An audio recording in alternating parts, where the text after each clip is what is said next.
this could be the moment we've been waiting for, the chance to feel alive. Nothing's gonna stop us, nothing's gonna top this, nothing like we've ever seen. And I raise my hands to the sky, what a feeling. 'Cause I feel like dancing high, got a feeling. Time to feel it. This is where it all begins.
Welcome, virtual festival goers, to the 2020 Dollar Bank Three Rivers Arts Festival, a production of the Pittsburgh Cultural Trust. We're live from Pittsburgh and streaming around the world from the Dollar Bank Digital Main Stage. Tonight's show features Holding Pattern by Slowdanger. This is where it all begins. Hi, everyone. Welcome to the Wood Street Gallery's entry into the Dollar Bank Three Rivers Arts Festival. My name is Jane Ferranish, and I've been writing about Pittsburgh dance for a very long time. Wood Street's Murray Horn has curated an exhibition by French digital artist Miguel Chevalier called Complex Meshes. It's a, complex lighting design that is interactive, making it perfect for dance. As it turns out, we have interactive artists Taylor Knight and Anna Thompson who call themselves Slowdanger, a great title for a dance duo. Graduates of Point Park University, they have built quite a reputation in multimedia, embracing movement, music, and film. They tour extensively and were recognized as emerging artists at the highly respected festival known as Springboard Dance Montreal in Canada, and at the Museum of Modern Art in New York City. But this dynamic pair calls Pittsburgh home, where they are creative residents at Carnegie Mellon University and have performed all over the city. So let's meet Anna and Taylor. Hi, guys. Hi, Jane. Hi, Jane. It seems like this project is definitely in your wheelhouse. Yes, most definitely. Once Wood Street Galleries reached out to us and we learned more about Miguel's work, we were like, yeah, this is right there in our zone. So we're grateful to be a part of it. Well, the beauty of art comes from its ability to shapeshift or to mean something different to each viewer. Tell us about your first impression of the artwork, Complex Meshes, and how it inspired your imagination. Definitely. So right when COVID hit, I was in New York and Taylor was in Pittsburgh working on Beth Corning's show. And I think right around that weekend and the following week after March 15th, Dave Zach reached out to us about immediately kind of, how can we support you?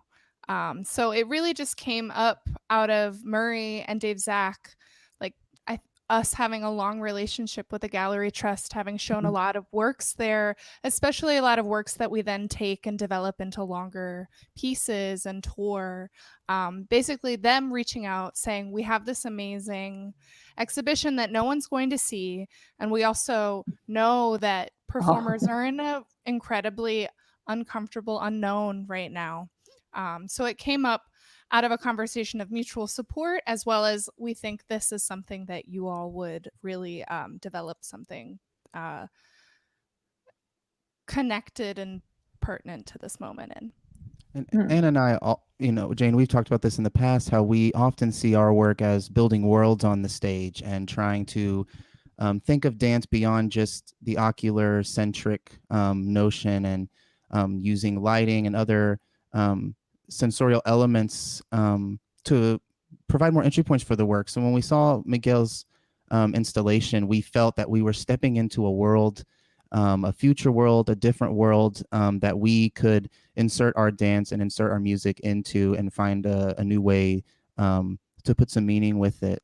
So initially when we saw it, it felt very lush and very deep, almost like an infinite space. And it is an interactive installation. So when we dance, there's motion capturing devices that follow our dance, and then that's rendered into different effects and changes in the installation. So we felt immediately that that work could be a nice extension of the movement. So we were very excited when they reached out to us. Well, great. And now it has morphed into what you are calling holding pattern. You took an established artwork and turned it into something different, a world premiere dance film. We all know that dance generally looks best in person. I've been able to watch tons of dance on the internet lately, but most of it just shows the choreography from a distance or one or two cameras. Your film, however, is meant to be seen as it is and not in a performance venue. Why don't you give our viewers one or two things to keep in mind as they watch Holding Pattern?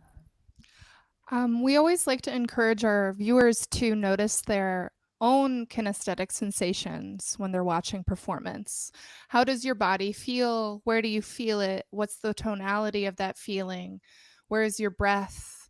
Do you feel nervous? To just notice those things as you interpret the work, as you witness the work. What was really interesting about starting to build more works for film, which we have done in the past, but way more so now, is we can transform the space in another way by immersing the frame with the installation. So you don't see the edges of the space, you only see the internal space. So we're using that also as a metaphor, that internal space that is projected on our bodies. How do we live in these systems? How are we held in these systems? How are we held back? We're seeing that a lot now in the emergence of Black Lives Matter all over the world, protests. How do we look at these systems? How do we dissect them and allow them to become something that is not oppressing other people, that is allowing for other people to be holding power in that space too? So we're thinking about that a lot within the work that we're making as well. Okay, great. Well, I think without further ado, let's watch the world premiere of Holding Pattern.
Well, some might call that a psychedelic trip, given the dense imagination and creativity that we saw. Congratulations, you two. Thanks so much. Thank you, Jane. I saw there is so many layers happening. I think that the boldness of the color and the patterns were the jumping off point, but that sort of infused what came after it. And even with the humans/aliens, I love how you were covered. So it wasn't gender specific and it wasn't person specific. Why did you decide to start with the blue mask body stocking? Yeah, so gender is an important part of Anna and I's work. We identify as non-binary, and we see our work as Slow Danger as a non-binary entity that is one body amassed by multiple bodies in the space. So it was important for us to maintain that exploration of gender. We also we got measurements done a long time ago for another piece, and we have very similar, almost exact measurements. And we wanted to kind of play with the idea of folks maybe not being able to tell who was who at different moments. And it initially started with the face masks that have been coming out with COVID, and us thinking, well, what if we took this a bit further and thought of a future where we had to and cover our entire body for risk of exposure, and then that took us down many different lanes of how to connect with those colors and those projections that you described.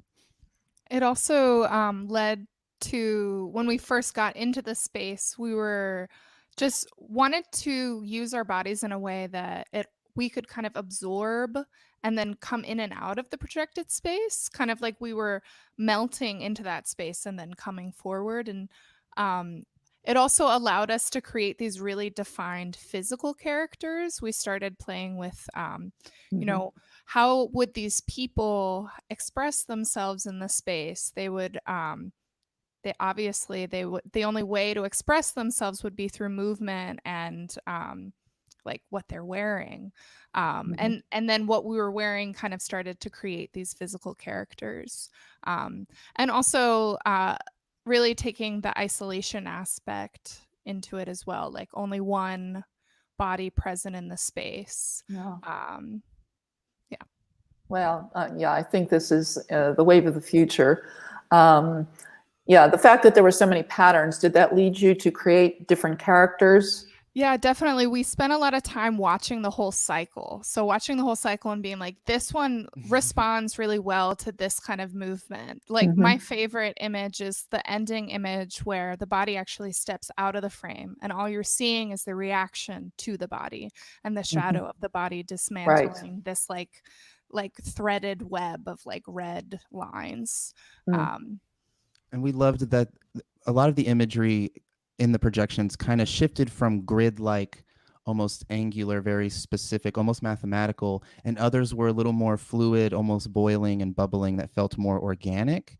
And that spectrum generally is an inspiration for us in making our work. We try to tread that line of being quote unquote on the grid or being within a specific pattern, and also allowing for things to take risk or chance. And so when we saw the grids, it definitely sparked some ideas of spatial patterning and how we could also the movement, creating very architectural and angular movements, and also things that are a little more fluid, no end point, and trying to build this spectrum, allowing us to shift through the choreography and the qualities of the movement. And of course, like experimenting with like what projected scene looked best on film, because shooting in low light with our iPhones, actually, this was all shot on an iPhone 8, is like, obviously there were some really, really beautiful projections that looked amazing live, but didn't translate into the shooting of the actual film. Oh, we could probably talk for hours about this. I know that you've been working a lot with memory, so I was drawn to the idea that holding patterns showed the inner workings of the brain. Particularly some of the jump cuts were like bolts of lightning. And I was envisioning synapses, which are the neurons firing at each other inside the brain, and how the brain thinks, you know, constructs visions when everything's firing on all cylinders, so to speak. but I love the balance between all of the elements of movement, music, and film. And I wanted to know, you're always atmospheric, but was this an extension of your work, or do you feel you're moving in a new direction? Ooh, that's a good question. It's a good question. I think we've definitely struggled with the translation into the digital sphere, even though we were already making work through many different like outlets and mediums. We were always usually doing that work in collaboration with other artists. And it's been hard to also like gather the technology to do it in a way that we feel is representative of where we are at in our process. We were really lucky to do a collaboration with the Kelly Strayhorn Theater and the City of Asylum platform with our dear friend Jasmine Hearn. And that kind of helped us get into this process of like, how do we reinterpret the medium? How do we use the medium as like a time traveling archive? We have all this footage from when we were like little babies collaborating with each other. And how do we interpret that material and use the screen as like this space that can hold multiple dimensions of past, present, and future? So definitely considering this as we're working with this new restriction, which also allows for more creativity to flourish. Well, I believe that. I believe that we're just going to have this great creative tidal wave. Now, speaking of which, you have another film, Composite Body, which I hear can be seen as a companion piece. Why don't we watch that now?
Well, that was a real companion piece, and it shows the range of arts that you make. This was more atmospheric, a meditation. Um, Tell me about the accompaniment. Was that you, Taylor? So that piece of music is from Frederic Chopin. Okay. I believe it's called Raindrops. It's a prelude of, and we took the music and we did slow it down and add some atmospheric elements to it. We also, as you might have heard, then it kind of plays again in reverse. And then there's Oh, this, okay. which we've always just really loved, that the kind of tone and feeling you get when you listen to something in reverse, especially piano tones and violin tones. It kind of has this otherworldly, dreamlike feel. Mhm. And then there's this kind of brooding hiss that you might have heard towards the end that kind of creeps up and eventually stops, as if to cut the tension and cut the moment. And that's actually the recording of like a VHS tape rewind machine. That was a part of the overall concept that this work is originally from. Yeah, this piece was actually, you might actually feel it is familiar, as it was floor projections for our first full-length work, Memory 4, that premiered at the New Oh, Gaslit in 2016 as a part of their CSA series. uh-huh. And why did But you want to include this? we've always wanted to show this film because as a film standalone, because we've just thought it has this very definitive meditative feeling. And it also, when we were speaking with Murray about its inclusion, he was saying it ties into the actual conceptual ideas around complex message, which is a continuum, an infinite body of information that's constantly feeding itself. It's constantly like starting over and ending simultaneously, and this enmeshment of information of the body. And it's Taylor and I's two bodies as well, kind of enmeshing and leaving imprint and moving forward and going backwards. Beautiful. Well, you might say that Taylor and Anna were ahead of the digital curve through their cutting edge work at Carnegie Mellon. And I think that you're poised to leap into this unknown future that we have ahead of us. Will you be making more videos? And I do believe you released some music. Tell us about that. We released an album with Jasmine Hearn of songs that we were making together on these residencies where we would move and take our writing from our moving process into a sound making process. Very improvisational and experimental. And it was just time for all of us to be able to sit down and actually go back to the projects that we always were always hovering around us, and to take action with them. We will be releasing some more music in the coming months, specifically a lot of collaborative work that we've done with Herman, Soy Sauce Pearl, as well as other friends. And we're working on another way of performing live online that also uses a kind of collaboration with our audience. But that is kind of like a little too early to put any definitive information into. But yeah, we're teasing that a little bit.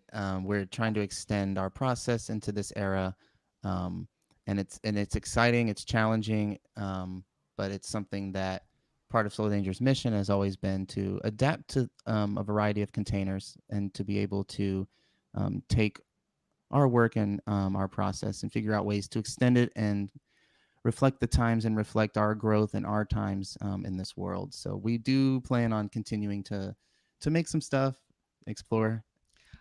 We also have been really valuing pause and really valuing space to come back into dreaming and into manifesting work that isn't always about producing. I think for the past 2.5 years, it's just been like going nonstop, and we really, really needed this time to also reevaluate how we participate in this system. How do we advocate for change in the arts and performance, specifically around just like better working conditions, and also like infiltrating the system so that we can speak up for people that are often forgotten, and we can kind of help translate that, having worked so much with and in collaboration with many different kinds of institutions. Well, certainly we won't be forgetting you anytime soon, but I think we have to wrap up. So I'm going to say, be sure, everybody viewing, be sure to check the festival homepage to see what's coming up throughout the rest of the 10-day run. Tomorrow night on the Dollar Bank Digital Main Stage is the Thomas Wendt Quintet. Be sure to tune in. And remember, you can support the Dollar Bank Three Rivers Arts Festival by visiting trustarts.org/donate and sign up to get information on all the Trust's artistic offerings at trustarts.org/email. But I can't believe we're at the end of our time. So I want to say thank you again to both of our guests, the wonderful Anna and Taylor of Slow Danger, and of course, the Pittsburgh Cultural Trust. I'm Jane Franish, and have a great evening.